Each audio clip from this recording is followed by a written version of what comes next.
Jesse. I play bass here at the Hayes School of Music, and I am very involved in the jazz programs here. I do a lot of performance and a lot of improvisation.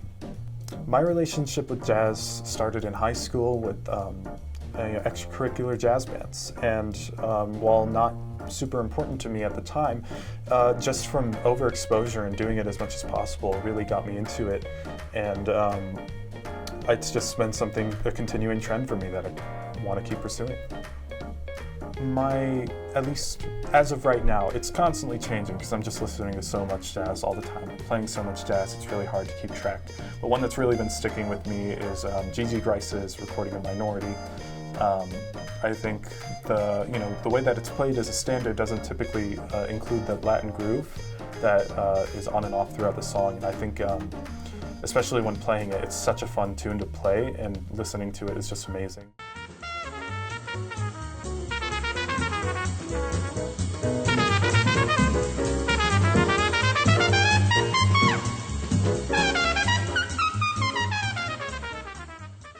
The most important part of being a bass player is keeping the band together, being ahead of the beat, playing the root of the chords, laying down those chords so that the entire band knows where you are, knowing where the changes are.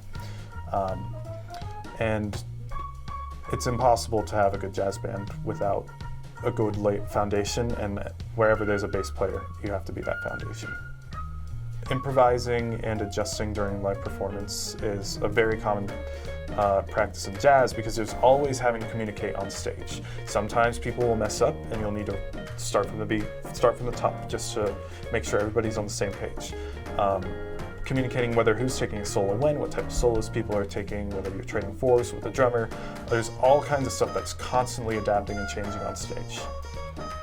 The best advice that I think I've been given is just to play as much as possible, to constantly be applying yourself, and the more you do is the more you learn, really.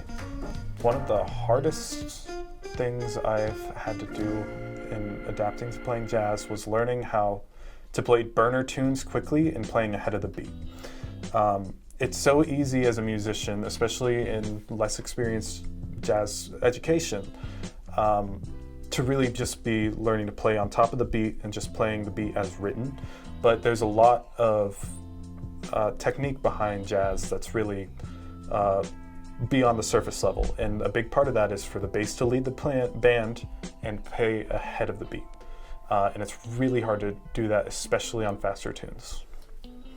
Burner tunes are just insanely fast tunes where if I'm playing the quarter note, they're going, 200 to like 260 BPM, really fast, ridiculously fast, but I gotta be playing constantly. Most other instruments get a break, but I get no breaks because I'm a bass player. I just think, it's a really wonderful experience to be lost in the music.